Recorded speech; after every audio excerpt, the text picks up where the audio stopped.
Jezebel, the number of lonely single men is on the rise thanks to modern dating's high standards. According to Psychology Today, dating opportunities for heterosexual men are diminishing as healthy relationship standards increase. Well, is this healthy relationship standards or is this unhealthy relationship standards that people have? You know what I'm going to say about this? I'm sure you could probably figure it out if you watch my channel for any amount of time. You know which side of the fence I fall on. Hello and welcome back to my channel. Thank you all for stopping by. I do appreciate everybody supporting my work. Please remember to like, comment, share, subscribe. Make sure that you're still subscribed and check me out on Rumble and on Twitter. You can find me over there. Sometimes I tweet interesting things. Rumble is basically a mirror of this, but you can follow me there just in case I ever get cut off on YouTube. Now let's dive into this article. We often hear from men about this once great country, a country where women were handed off from father to husband, not unlike a football, where we couldn't open a bank account or see a doctor without the express permission of our husband. Well, it's increasingly clear why the good old days hold such a romantic appeal to men today. A new Psychology Today article posits that modern dating's high standards for straight men have created more lonely single men than ever. And the psychologist writing the column pretty much says that men need to fix everything about themselves or die alone, which sounds like a fun little choice. Yeah, and interestingly enough, the psychologist who wrote the article is a man. In fact, his name's right here. According to the author, Greg Matos, because men compromise approximately 62% of dating app users, their chances for matches, let alone successful in-person meetups and eventual relationships, are dramatically lower out of the gate. Further, he writes, dating opportunities for heterosexual men are diminished as healthy relationship standards increase. Ouch. The article also cites a recent Pew Research study that found men are now more likely than women to be unpartnered, which wasn't the case 30 years ago. Yeah. So it says right here, 62% of men are who comprise the users of dating applications. Why is that? Why isn't it 50-50? You would think it would be, right? There should be 50% single women and 50% single men, but there isn't. There's a disparity here. For some reason, 62% of the men are single, but only 38% of the women are single. Now, my math is wrong there. It's not quite that cut and dry. We're not going to quibble over the specific numbers. The reason that there aren't as many single women is why? Oh, gee, because they're sharing men. Women are sharing the top 10, 12% of men, it says right here. I mean, it shows it. All this polyamory stuff, the rise of women just, getting wrecked by the same guy, having three-ways, having relationships with women on the side. I lived in Minneapolis, same place where George Floyd got himself killed by mouthing off to the cops. And I lived in an old apartment complex, and I could look out my window, and 10, 15 feet away, I could see right into the other apartment complex. On the top floor of that complex is where I lived, and I could look over and see into this complex there. And there were some college-aged women who lived in that apartment. And it was like just a train. I'm not joking. It was a train of women taking turns munching rug. They would take turns. They would have their friends over. There'd be like 12 of them in the apartment, each taking turns going down on each other. I don't think they needed any men. And these were not they didn't look like dykes. They looked like just regular college girls. And some of them were very, very attractive. And it's like, I'm single. I'm sitting over here single. And you're over there just having a big old rug munch party. Sounds about right. So there's no other explanation other than women are not going after these men. Now, you could say, oh yeah, men need to step up their game and become better men. And then they'll get these women. Maybe women need to not have such high standards. We'll talk about that in a little bit here. Matos says he regularly holds roundtable-like discussions with women ages 25 to 45. And hears that they prefer men who are emotionally available, good communicators, and share similar values. And we all know that women don't know what they want. Somehow these aren't exactly fitting descriptors of many single straight men out there. But unless they work on themselves, perhaps seeking out some individual therapy, straight women are increasingly better positioned to have their pick of other suitors who actually meet their standards, right? So women are going after older men. That's what this says. Now, women do not prefer men who are emotionally available, sensitive man. Oh, good communicators. Yeah, they don't really care about that. They care about, just you be a man and she's a woman and that's it. And share similar values. They maybe care about that. That makes life easier if you are partnered with somebody who actually wants the same things you do. None of this is meant for us to wear rose-tinted glasses when appraising modern dating, which is very often still garbage for women who date men. For starters, even uttering the words situationship or sneaky link aloud is humiliating, and all the hiking dates, question mark, I don't know what that's all about, being forced to try charcoal ice cream. I've never heard of charcoal ice cream, so I don't know why this is something that men are doing. or why they think this is something that men are doing, because I've never heard of charcoal ice cream and I wouldn't want to eat it. It doesn't sound appetizing. The define the relationship conversations and having to assume someone you've been seeing for a year is simultaneously raw dogging the population of a small town, a la West Elm Caleb, unless you've explicitly confirmed you're exclusive. To quote the great philosopher Olivia Rodrigo, it's brutal out there.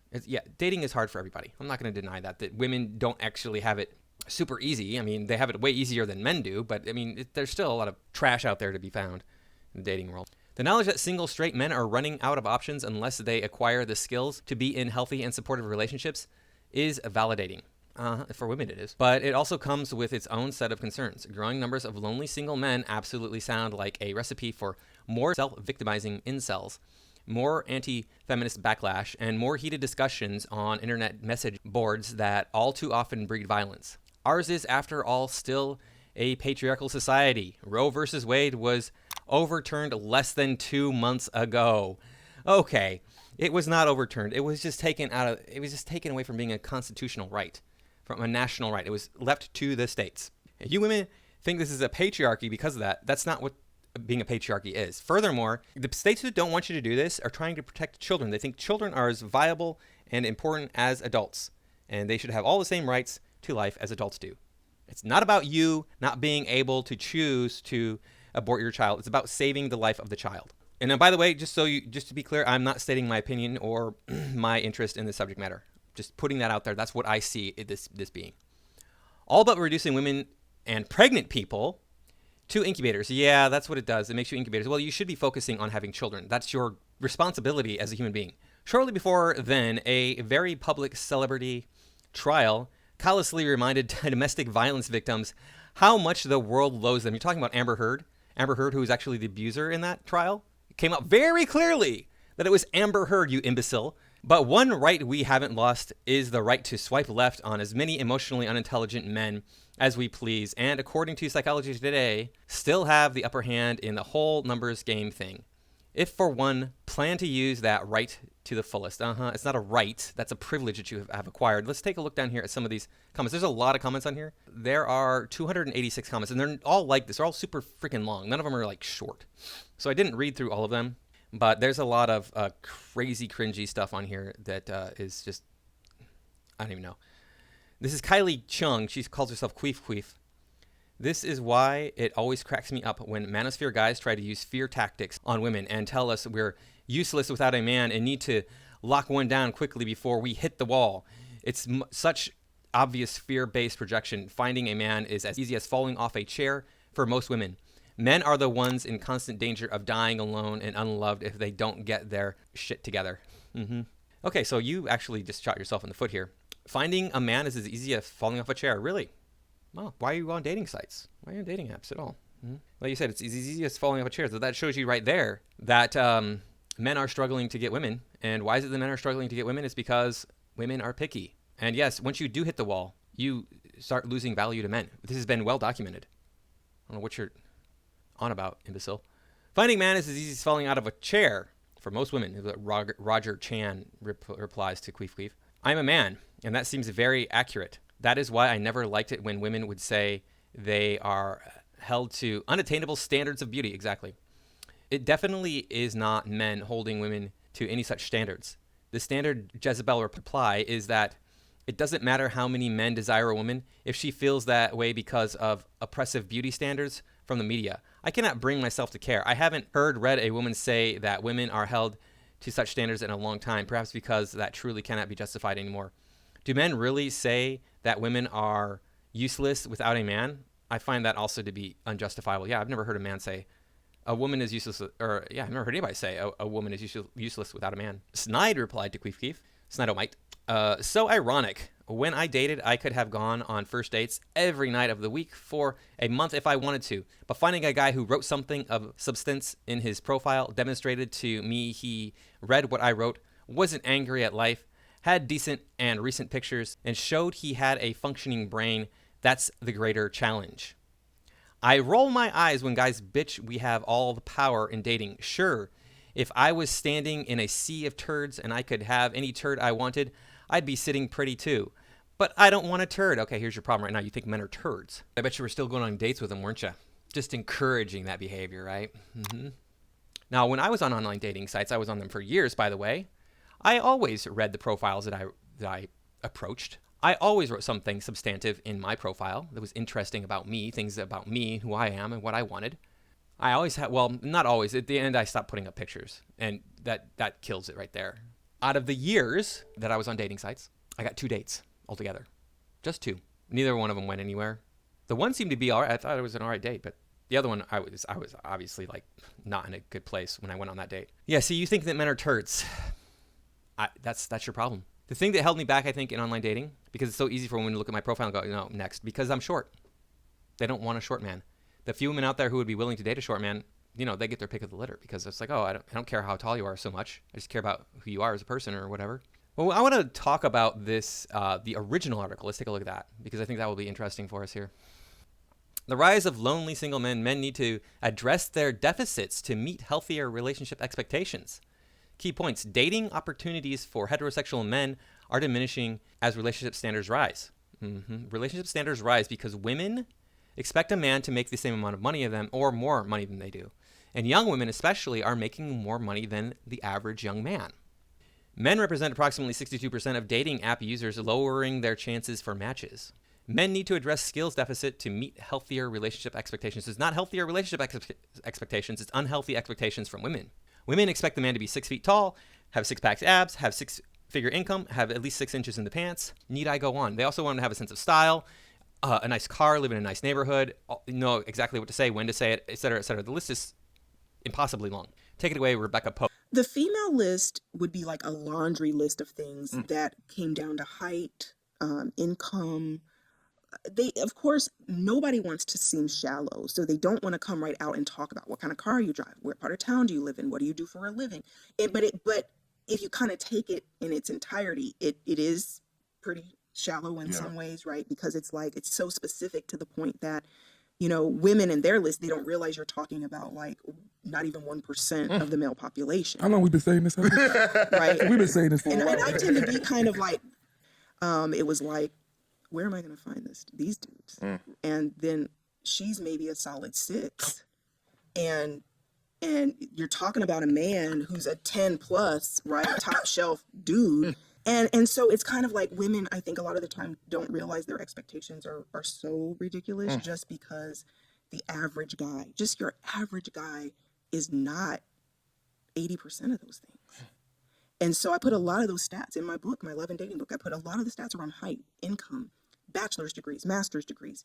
And part of it is also that women have just taken so many strides professionally and from an education perspective that in some ways they're running circles around men when it comes to income and education.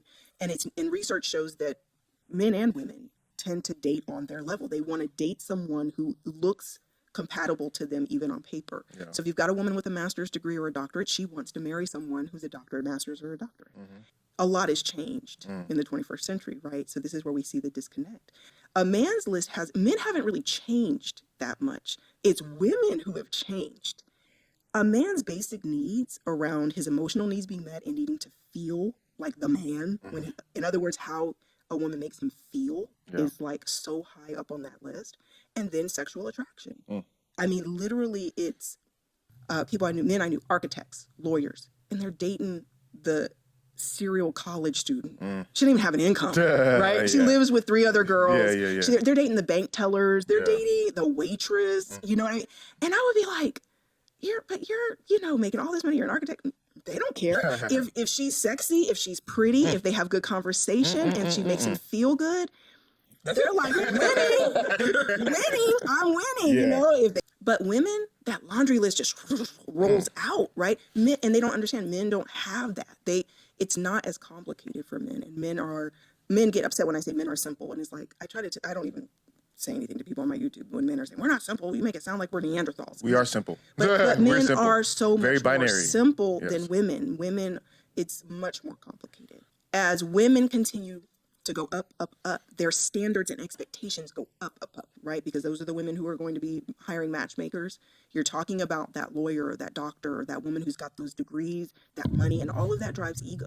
So in her mind, she deserves this certain caliber of a man. But then they'll continue to get their heart broken because they keep trying to make it work with those types of men that they feel are a match, but those men don't really want. So we know that Rebecca Pope was a renowned matchmaker, and she just gave it up because she couldn't meet these expectations of women. It was impossible, so she gave it up. Younger and middle-aged men are the loneliest they've been in generations, and it's probably going to get worse. This is not my typical rosy view of relationships, but a reality nonetheless. Over the last 30 years, men have become a larger portion of that growing group of long-term single people. And while you don't actually need to be in a relationship to be happy, men typically are happier and healthier when partnered. Here are 3 broad trends in the relationship landscape that suggest heterosexual men are in for a rough road ahead. Dating apps. Whether you're just starting to date or you're recently divorced and dating again, dating apps are a huge driver of new romantic connections in the United States. The only problem is that upwards of 62% of users are men, and many women are overwhelmed by the number of options they have. Competition in online dating is fierce, and lucky in-person chance encounters with dreamy partners are rarer than ever. Yep, because women have too high of standards. Relationship standards. With so many options, it's not surprising that women are increasingly selective. I do a live TikTok show and speak with hundreds of audience members every week. I hear recurring dating themes from women between the ages of 25 and 45. We prefer men who are emotionally available, who are good communicators, and who share their values. Yeah, that's not true. In fact, even sharing your values, you know that a lot of these feminazis out there, they're like looking at Trump supporting men going, wow, he's sexy, he's hot. So, you know, the women don't really care about any of this stuff. It's so funny. It's like women want to see the guy who has his shirt off, who's ripped, got the 6-pack abs, and they don't care about this other stuff. Like they say they do. They really don't. Yeah, because I have to break up with someone. And okay, so Jason is sensitive, but now so's Vince. Plus, Vince has the body, you know? So it's really just about the math. Skills deficit. For men, this means a relationship skills gap that, if not addressed, will likely lead to fewer dating opportunities and longer periods of being single. There's less patience for poor communication skills today. The problem for men is that emotional connection is the lifeblood of healthy long-term love, and it requires all the skills that families still are not consistently teaching young boys. Yeah, there's a reason why they're not teaching these to young boys. It's because we don't care about boys anymore in the Western world. 40% of Japanese men in their 20s have never been on a date, says new government report. This is from June, the middle of June of this year. This is not an old phenomenon. This is new. This is brand new. And it's been going on for years now that men are not dating in Japan. Why? Because it's too friggin' hard. You can't meet the standards, the impossible standards of these women. You don't know what to say. I'll tell you why you don't know what to say, because we are separating people by gender. There used to be a time when you would come together, not that long ago in this country, you'd come together for a social event. And you would meet women there, and you would be there with men if you were a man, and you would be there with women if you were a woman, and you would get together and you'd talk, and then you'd say, hey, I like that guy, or I like this girl, and so on and so forth, and then you'd potentially develop a dating relationship. We don't do that anymore. Where are the social events happening after high school? There are none. And even if there are social events, it's so freaking difficult to talk to women. I cannot tell you how many women I've turned off by saying something that was not even a bad thing to say. It might have been a little bit off color, some off-color joke or some off-color quip that doesn't really matter in the long term. But the women are like taking that to mean that's your whole personality right there. Your whole personality is that one statement. I didn't like that he said that he made me mad, or I thought that was inappropriate. Therefore, he's a bad person. It's like, calm down. They are words. Get over yourself. Back to the article. There's not much more to it. We'll finish it off and you'll have the information. While there's probably no chance of stemming the rising tide of unintentional single men, there is some good news.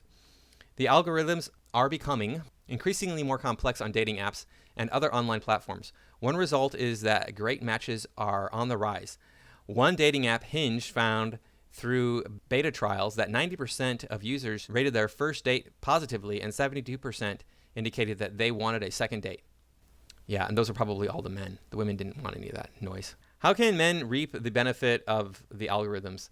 Level up your mental health game. That means getting into some individual therapy. I'm not allowed to give medical advice, so this is not medical advice. I recommend you stick with the manosphere. The years of therapy did not do nearly as much as the manosphere has done for me. Trust me, this is so ridiculous. I mean, just 15 minutes in the manosphere, and it's like, oh, you mean the entirety of society is against me, and that's why I'm having all these problems? That actually makes perfect sense. Thanks. Instead of me going and trying to change myself to fit into a broken civilization, maybe we should try to fix the civilization we live in. It means valuing your own internal world and respecting your ideas enough to communicate them effectively. It means seeing intimacy, romance, and emotional connection as worthy of your time and effort. I think that they're worthy of my time and effort. The problem that I was having was I didn't want to go out and be social. That was really my main issue. Go out and be social, meet people as much as you can. I mean, there's not very many social events like I was saying, but that's really how you find people, is you make friends. Ultimately, we have an opportunity to revolutionize romantic relationships and establish new, healthier norms starting with the first date. It's likely that some of these romances will be transformative and healing, disrupting a general trauma and establishing a fresh culture of admiration and validation. Men have a key role in this transformation, but only if they go all in. It's going to take that kind of commitment to themselves, to their mental health, and to the kind of love they want to generate in the world. Will we step up? No. I'll tell you why right now. Because it's actually women who are the problem. And here's one example of that right now. 166.2 pounds. Do women weigh more than men? The average American woman weighs 166.2 pounds according to the Centers for Disease Control and Prevention. Men don't want to date fat chicks. We don't. I mean, this is more than I weigh. I am taller than the average woman in the United States, but not by much. And I don't weigh this much. That tells you that these women are some real porkers. I mean, the average woman should weigh 120 pounds or less. That's average height, and that's what she should weigh. Sorry, that's just the reality of it. I don't know what to tell you other than, women, you need to step up your game. It's not about men stepping up our game. Men have always tried to provide, be good to each other, be good to our society. Yeah, of course, there's a lot of bad apples out there. Both men and women, though. You can't just say, oh, there's so many bad men out there. Yeah, there's a lot of bad women, too. So don't even start this with me. The thing is women have gone off the deep end and said, we want this laundry list of traits. You don't have those traits, therefore you're out. This is why I had to go to a different culture. Now, I had friends who introduced me to my wife, but she is from another country with more traditional values. And it doesn't even have to be. It doesn't have to be that much different. There's these two girls that go to the gym that I go to. I'm not attracted to them. They seem like very fine people, though. They seem like really sweet, nice, respectful young women. They're European. That's like the Western world.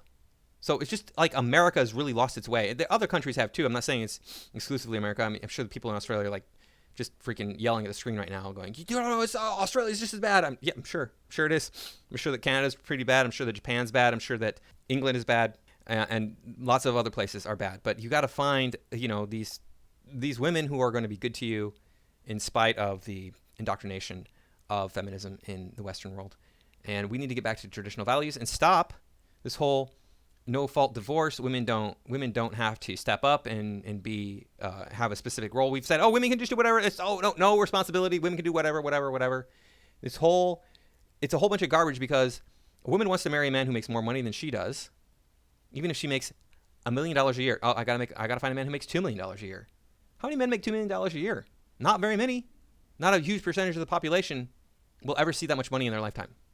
But women, that's what they want. They want a man who makes more than they do. So if they're making a lot of money, they want a man who makes even more money. But the thing is, a woman can then divorce a man and then get his stuff.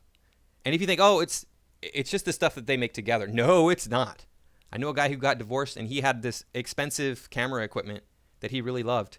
And in the settlement, his wife got it. It was specific. He read the settlement to me. It was specifically listed in the settlement as something that his wife was going to get, even though he had purchased all of that stuff before his wife came into the picture. So the whole system is set up against men, and yet we wonder why men can't find dates. Men don't even want to date.